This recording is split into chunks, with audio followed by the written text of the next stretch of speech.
Kitabu cha Matendo ya Mitume sura ya 3 kuanzia mstari wa 3 hadi wa 9. Neno la Mungu linasema hivi: mtu huyo akiwaona Petro na Yohana wakiingia hekaluni, aliomba pewe sadaka. Na Petro akimkazia macho pamoja na Yohana akasema, tutazame sisi. Akawaangalia akitaraji kupata kitu kwao, lakini Petro akasema, mimi sina fedha wala dhahabu, lakini nilicho nacho ndicho nikupacho. Kwa jina la Yesu Kristo wa Nazareth, simama uende. Akamshika mkono wa kuume, akamwinua, mara nyayo zake na vifundo vya miguu yake vikatiwa nguvu, akaondoka upesi, akasimama. Akaanza kwenda, akaingia ndani ya hekalu pamoja nao, akienda akirukaruka na kumsifu Mungu. Bwana Yesu asifiwe.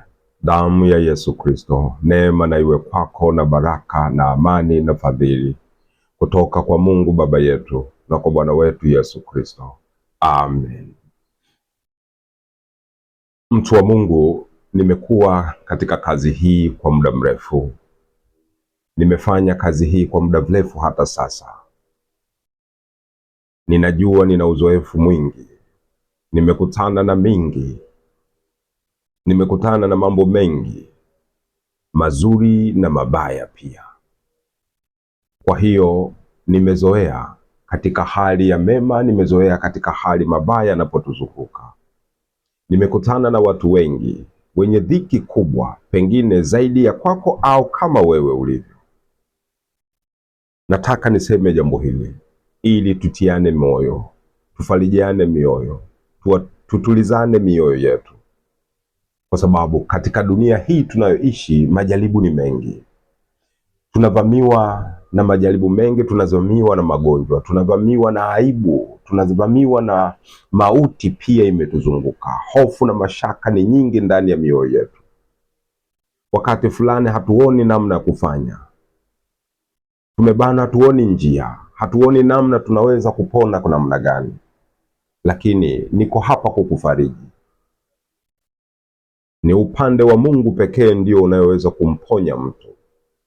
Ni upande wa Mungu pekee katika neno la Yesu Kristo ndio pekee suluhisho na ndio mlango wa kutokea kutoka katika matatizo, kutoka katika magonjwa, kutoka katika misiba na aibu. Iko njia moja tu ya kutoka: kuwa na neno la Yesu Kristo ndani ya moyo.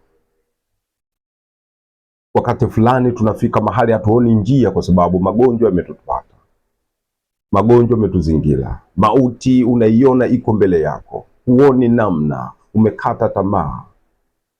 Lakini mlango upo wa kutokea katika majaribu ya namna hiyo: neno la Yesu Kristo. Wakati nilipokuwa Morogoro kwa muda, nimekuwa huko nikifanya kazi. Na huko nilizoeleana na familia fulani, familia ya mtu mkubwa mwenye umri mkubwa, mzee, kwa kuwa familia yake ilipokea wokovu. Basi wakawa kama ndugu kwangu, akawa kama baba kwangu. Lakini siku moja nilipokea simu kutoka kwake, akanitaka niende nyumbani kwake, nami nikaenda nyumbani kwake. Akaniambia, nimekuita kwa jambo moja, unisaidie. Ninalo eneo hapa, kiwanja ninauza. Ninaomba unipe pesa kidogo kama kiasi cha Laki6, nimekwama. Kisha uchukue hiki kiwanja, kwa sababu ni mgonjwa, ninaumwa sana. Ninahitaji kwenda hospitali na nimepangiwa kwenda hospitali kubwa ambayo iko Iringa. Na huko nikafanya operation. Nimekwisha kufanya operation 2 na hii ni ya 3 ninakwenda sasa. kwa sababu operation ya kwanza amefanya, ya pili amefanya kwa sababu alikuwa na tatizo la kukojoa. Njia ya mkojo ilikuwa imeziba, kwa hiyo amesumbuka muda mrefu. Lakini hata sasa anaenda huko Iringa kufanya operation kwa sababu bandama lake limekauka, limekuwa kama mbao. Anasema ninalala lakini tumbo langu linapanda juu, utafikiri ni mbao imekauka ndani ya tumbo langu. Na hii hali imenipata toka ujana, nimeishi nalo hivyo, lakini kadiri ninavyoendelea kuishi sasa, nina miaka 70, linanisumbua.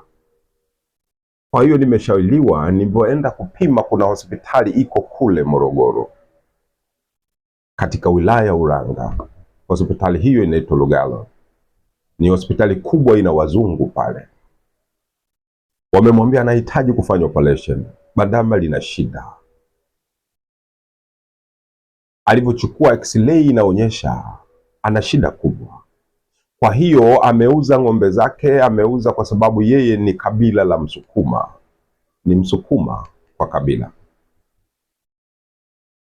Sasa amekwama shilingi laki 6 kuongezea katika hizo pesa alizonazo, aende kufanya operation Iringa. Kwa hiyo akaniomba ninunue huo uwanja kwa shilingi laki 6, nichukue huo uwanja ili apate hiyo hela, kwa sababu mali alizobaki nazo sasa ni chache na ana familia. Wakati ule ameniambia hivi, kwa kuwa mimi ni mtumishi wa Mungu, nikamwambia neno moja.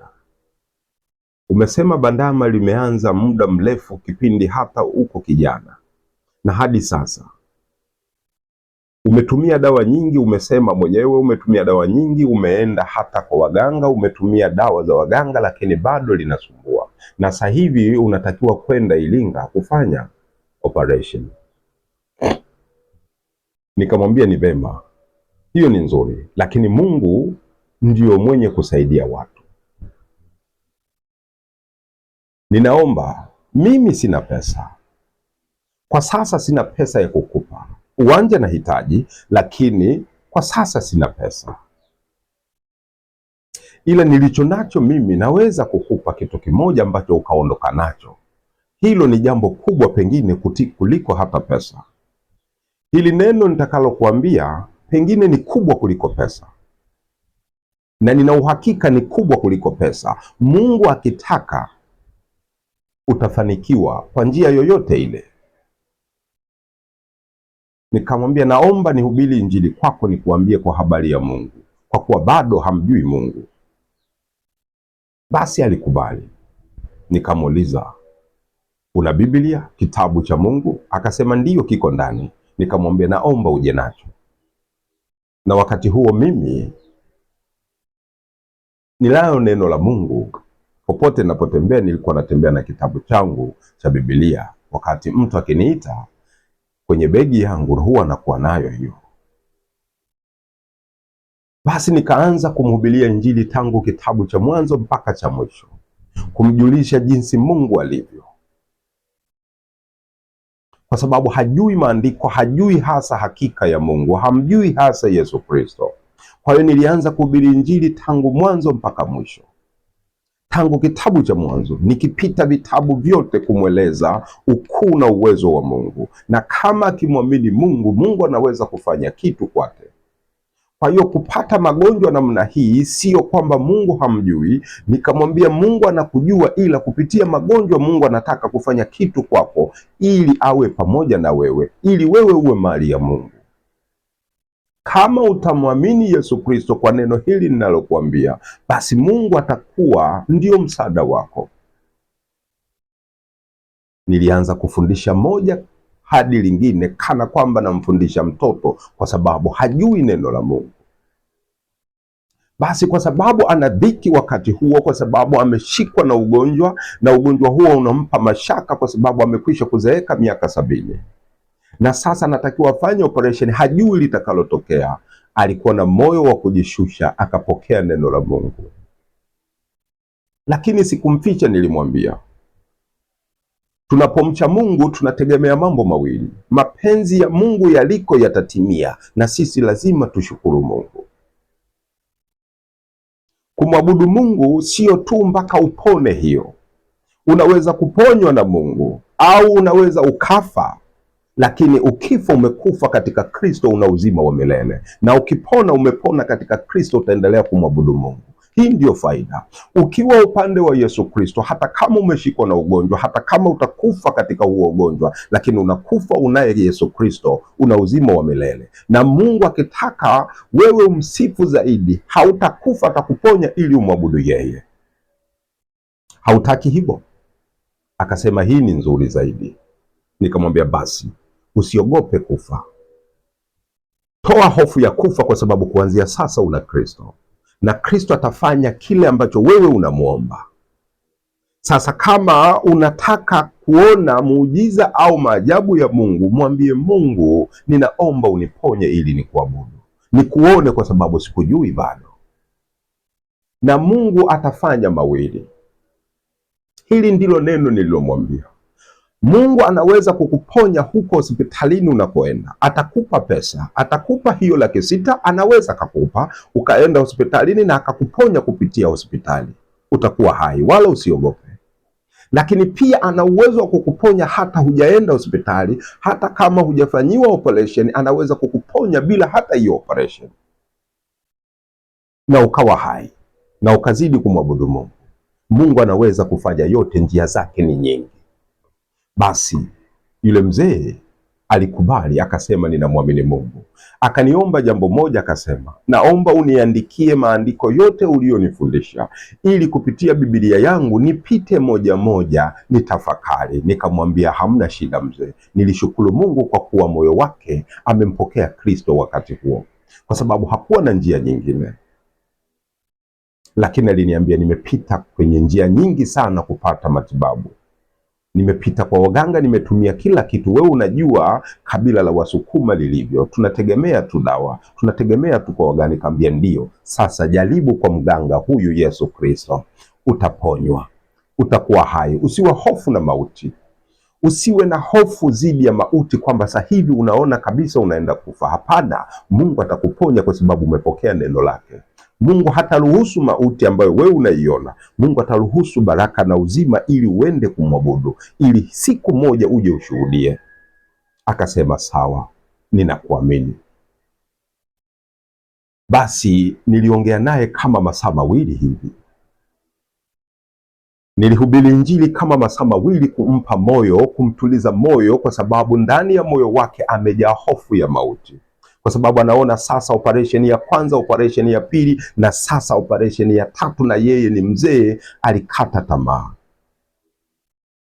Nilimfariji hivi kwa neno la Mungu kwa muda wa masaa hata mawili. Basi wakati nimeondoka, kabla sijaondoka, nikaweka mikono juu yake, tukajinyenyekeza wote mbele za Mungu, nikamwomba. Niliomba kwa muda, lakini maneno niliyosema ni haya: Baba, ninakushukuru wewe, mapenzi yako yanatimia kama unavyotaka. Mimi ni mtu mdogo sana wa umri ukilinganisha na huyu mzee kiumbe chako, lakini wewe leo umetaka nihubiri Injili kwa huyu mzee ambaye wewe ni kiumbe chako, mwanao. Basi mtu huyu amesikia neno lako, amelikupokea, amekukubali wewe, anakuhitaji. Hakujui hakika, lakini leo amekujua na anakuhitaji, kwa sababu anaumwa, hawezi homa. Ninachoomba mimi ni neno moja: ulitukuze jina lako, ulitukuze neno lako, ulitukuze ahadi yako kwa huyu mzee ambaye leo umetaka sikie Injili. Ninakuomba, ninajua unaweza kumponya kwa njia yoyote unayotaka wewe. Kupitia hospitali unaweza kumponya anapotaka kwenda Iringa, lakini pia bila hata kwenda hospitali unaweza kumponya pia, akuone katika njia yoyote unayotaka wewe, mapenzi yako yatimize. Ila mimi ninaomba uhai kwa mzee huyu, ninaomba umponye, ninaomba uingie kwake, umponye, ili akujue kwamba wewe ni Mungu uliye hai, akuabudu wewe. nimehubiri injili kwake. Mimi sina uwezo wa kumponya, ila wewe kupitia mimi unaweza kumponya. Basi nilihubiri haya maneno mengi, nikamwambia amini nilichosema, amini neno la Mungu. Wakati wote tafakari moyoni mwako, na Mungu atakuponya wakati wowote kuanzia sasa. Ondoa akili ya kusema mauti imekuzunguka. Sasa kuanzia na sasa sema, Mungu amenizunguka na uzima nitaupata. Mungu atafanya lolote. Basi aliamini hili neno. Mimi nikaondoka nikaenda nyumbani. Wakati huo nimefika nyumbani, nikazidi kuanguka magoti kumwombea huyu mzee. Nikaanguka magoti hata asubuhi, mchana, jioni. Kila nilipokumbuka nilianguka kumwombea, kumkumbusha Mungu, mimi mtumishi wako nimefanya hivi, ninaomba uingie kwa huyu mtu uponye ugonjwa wake. Ikapita siku kama mwezi mmoja hivi, sijakutana naye na hatujawasiliana. Mwezi mmoja na siku nyingi, wakati ninatoka mahali pengine, basi nimemkuta kwenye kihoteli kidogo, kigrosari kidogo, mahali ambapo watu wengi wanakusanyika. Ni kama soko liko hapo na watu wengi wanakusanyika, pana biashara nyingi hapo. Basi nilipoingia hapo kumtazama mtoto wake yeye, kwa sababu anafanya biashara hapo, nikampitia huyo nimsalimie. Bahati nzuri nikamkuta yeye yuko hapo anakunywa chai. Aliinuka kwa nguvu aliponiona, akasema, mwalimu. Nikashtuka. Akanisalimia kwa mara ya kwanza na nisalimia, Bwana Yesu asifiwe. Nilishtuka, mzee leo ananisalimia Bwana Yesu asifiwe, kuna nini? Akaniambia, kaa hapa nikuambie. Nikakaa, akaniambia, ninakushukuru sana. Nikamwambia, shida nini mzee? Niambie. Nilishtuka kwa sababu hatujakutana. Akaniambia, nimeenda hospitali hapo Lugalo kupima kuhakikisha sahari nianze sasa safari ya kwenda Iringa. Nafika hapo x-ray inaonyesha tatizo halipo, bandama liko sawa. Sikuamini. Nikamwambia, mzee unasema ukweli? Akasema, mwalimu, ninayo hata x-ray nitakuonyesha. Nikamwambia, sijui kusoma x-ray. Hata kama ukinionyesha ile karatasi mimi sijui kusoma. Akasema, sasa haya maneno ndio ninakuambia. Nimemkuta na mke wake hapo na watoto wake wote wako hapo. Wakaniambia ni kweli, wamemwambia bandama lako halina shida, liko sawa. Kwa hiyo hauna haja ya kwenda hospitali Iringa. Anasema, nimefurahi sana. Ndani ya moyo wangu nilijisikia amani na furaha. Nilijisikia kutetemeka. Nikasema, hii ni nini? Akaniambia, mwalimu, ninashukuru kwa neno la Mungu ulionihubiria. Sasa nimepona. Na kweli tangu siku hiyo bandama langu sasa nikilala halituni. Limekuwa nomo, tumbo langu liko kawaida kabisa. Na hata nina nguvu, ninafanya kazi, ninaenda shambani, nafanya kazi, ninaona nina nguvu kabisa na moyo wangu umefurahi. X-ray inaonyesha niko sawa. Kwa hiyo wameniambia hauna haja ya kwenda. Bandama lako limerudi, liko sawa kabisa. Nilimshukuru Mungu sana. Nikamwambia, basi sasa ubaki na Yesu Kristo. Nikamwambia, sasa mzee, baki na Yesu Kristo. Wakati wote unaponihitaji nije nihubiri injili kwako, niambie nije. Unapotaka kujua neno lolote, naomba uniambie nije. Akasema, ninahitaji muda wowote, kwa sababu sasa nimeiona hii dawa ndio muhimu. Akasema, ndipo alipofunguka mambo mengi kuniambia juu ya maisha yake na jinsi alivyopita. Aliniambia mengi zaidi. Kwa kweli nilimshukuru Mungu sana. Mtu huyo mpaka sasa anaendelea na Mungu. Hata anakuja akisikia kuna watumishi wa Mungu wamefika huko Dar es Salaam, basi anatafili anakuja Dar es Salaam kusikiliza neno la Mungu. Wakati huo ninapata furaha sana. Ninapata furaha sana. Hata akashuhudia wakati wote ninapokutana naye, anashuhudia kwa habari ya hili neno. Amekuwa mtu mwenye kushuhudia ushuhudu hau kwa watu wote. Hata nasema, ninatamani familia yangu yote sasa wamjue Mungu. Familia yangu yote sasa wamjue Yesu Kristo kama mimi. Mimi ni mzee, lakini sasa natamani watoto wangu wote wawe wanamjua Yesu Kristo. Basi wakati huo mimi nafurahi, namwambia Mungu, nakushukuru, umeonyesha nguvu. Ulikuwa unamhitaji kupitia magumu aliyonayo, ulikuwa unataka mwisho umfikishe hapa awe wako. sasa umemwokoa na amekuwa wako. Ninakushukuru Mungu. Wakati fulani watu wanatakiwa kujua, unapopitia magumu, unapopitia magonjwa, haina maana Mungu amekuchukia, bali kupitia magonjwa Mungu anataka kukufikisha mahali pa baraka, mahali pa neema, ili uwe wake na kuokoe. Wakati mwingine unapitia hali ya aibu katika maisha, haina maana Mungu anakuchukia, bali Mungu ameruhusu hayo ili ufike wakati umtumaini yeye, umwabudu yeye, na yeye aingilie kati juu ya aibu yako, akupe baraka unayotaka, akuheshimishe na ucheke siku moja. Inawezekana uko katika hali ngumu ya maisha, umasikini, au umeanguka kiuchumi. Haina maana Mungu anakuchukia. Mungu anaandaa njia ya kukufanya wewe uje ucheke na ufurahi, ubarikiwe. Kupitia magumu Mungu anafanya kazi. Kupitia mateso Mungu anafanya kazi. Unaweza kuona mauti imekuzunguka, mauti imekuzunguka, huoni njia, lakini kupitia hiyo mauti Mungu anataka kukupa uzima. Nikisikiliza maneno ya huyu mzee ndani ya moyo wangu siku zote, nasema Mungu ninakushukuru, jina lako litukuzwe. Huu ndio ushuhuda ambao siwezi kusahau. Sio huu tu, yako mengi. Basi Mungu anapotupa nafasi, tutafarijiana kwa shuhuda nyingi. Ishi kama hivi, pokea neno la Mungu. Simoni Petro anamwambia huyu kilema, mimi na ndugu yangu hapa hatuna fedha, ila tulicho nacho ndicho tutakachokupa.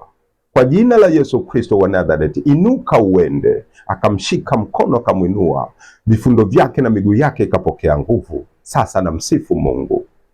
Haina maana Mungu alimsahau, haina maana Mungu alimchukia, bali alitumia udhaifu huo ili siku moja awe wake. Hatuna fedha, hatukupewa fedha na Yesu Kristo. Tulikabidhiwa neno la Yesu Kristo, tulikabidhiwa jina la Yesu Kristo. Tuhubiri injili kwa watu wanyonge, tuhubiri injili kwa wagonjwa, tuhubiri injili kwa watu waliokata tamaa, tuhubiri injili kwa watu waliozungukwa na aibu, tuhubiri injili kwa watu ambao wamezungukwa na mauti, na Mungu atawaponya kwa jina lake, kwa neno lake, sio kwa fedha. Ndio maana Petro anasema mimi sina fedha, kwa sababu mimi ni mtumishi wa Yesu Kristo. Sikupewa neno fedha ili niponye watu kwa fedha, bali nilipewa jina la Yesu Kristo Bwana wetu, niwaponye watu kwa jina hilo. Kwa jina hilo, kwa kila atakayemwamini Yesu Kristo, Mungu anamponya. Mimi nami ni mwanafunzi wa Yesu Kristo, tena ni mwanafunzi wa mitume, wanafunzi wa Yesu Kristo, na ni mwanafunzi wa Yesu Kristo mwenyewe. Sina fedha, mimi sina fedha.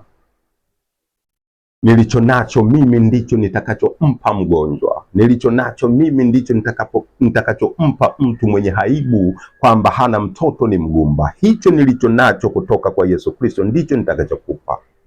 Nilicho nacho mimi nitakachokupa kwa ajili ya familia yako, kwa ajili ya watoto wako waweze kuishi miaka mingi, wawe na miaka mingi duniani. Hiki nilicho nacho ndicho kitakachokusaidia, neno la Yesu Kristo. Kile nilicho nacho ndicho nilichompa huyu mzee.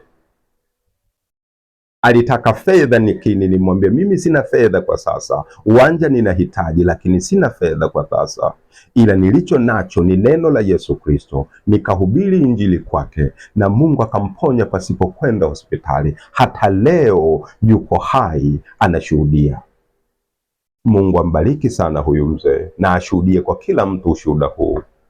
Aibariki familia yake zaidi siku zote, ninaomba. Abariki watoto wake siku zote, naomba. Abariki kila wajukuu zake siku zote, naomba, kwa sababu amemkiri Mungu, na yeye sasa ni shahidi wa familia yake, kwamba watu wote familia yake wanaona alikuwa mgonjwa, alikuwa anatakiwa kupenda hospitali, na wao wamechanga pesa lakini hawajaenda. Pesa imetumika kwa njia nyingine, lakini hajaenda. Wote wameshuhudia hiyo. Mungu awasaidie hao watu, na Mungu akusaidie wewe unayesikia ushuhuda huu. Katika kila dhiki ulionayo, ukumbuke ushuhuda huu, na wewe uchukulie kama njia ya kuweza kushinda juu ya magonjwa, juu ya aibu ulionayo, na Mungu atakusaidia. Tuwasiliane popote ulipo, ukiwa na dhiki, tuwasiliane. Tuwasiliane, usiogope, tuwasiliane. Sema dhiki yako, na mimi nitaomba kwa ajili yako. Kwa wakati wake Mungu akitaka atakuponya. Tuwasiliane. Basi ninataja namba zangu hapa. Usiogope, tuwasiliane, niambie shida yako na mimi nitakuombea, na mimi nitaongea na wewe, nitaongea na Mungu ili Mungu aonekane kwako. Tatizo lilo nalo sio kwamba Mungu hakutaki, bali Mungu anataka uwe wake, na yeye ataonekana kupitia tatizo kuponya. Namba zangu ni hizi: 0740 654 901. Narudia, 0740 654 901. Nitafute kwa namba hii. Nitafute kwa namba hii ukiwa na tatizo popote, usiogope. Ukiwa na tatizo yote, hiyo namba ni ya WhatsApp pia. Ukitaka kunipigia nipigie. Ukitaka kuandika message tu niandikie message.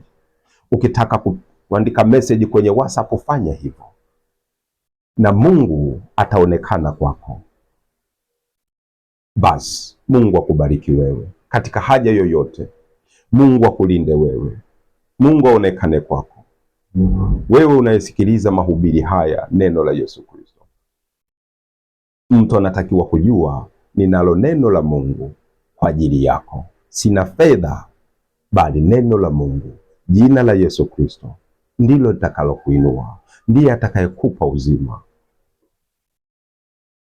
Popote ulipo, kama Mungu alivyosema, yahifadhi maneno yangu mioyoni mwenu na wafundisheni watoto wenu maneno yangu popote mlipo asubuhi, na muondokapo katika njia, na mrudipo katika njia, na mtakaapo katika nyumba yenu, na jioni wakati mmekaa, wafundisheni watoto wenu maneno yangu. Wafundisheni, na mimi nitawalinda watoto wenu, nitawapa siku nyingi za kuishi watoto wenu na ninyi wenyewe. Wafundisheni watoto wenu maneno yangu. Mungu anasema hivi, nami ninawafundisha watu wote neno la Mungu ili mpate kuishi siku nyingi. Mungu awabariki popote. Mungu alinde familia yako. Mungu abariki kazi yako na biashara zako popote ulipo kwa ajili ya riziki, ili uzidi kumtukuza Mungu. Mungu akusaidie katika dhiki yoyote, afungue milango. Neno hili mlango wa kufungua na wa kuingia. Mtumaini Mungu peke yake. Tumaini neno la Yesu Kristo. Ishi upangue dhiki na mateso na aibu na mishale ya shetani kwa neno la Yesu Kristo. Basi Mungu akubariki sana. Bwana Yesu asifiwe. Damu ya Yesu Kristo, imani yetu, tumaini letu. Neema na iwe kwenu, na amani na rehema na baraka zitokazo kwa Mungu Baba yetu na kwa Bwana wetu Yesu Kristo. Amen.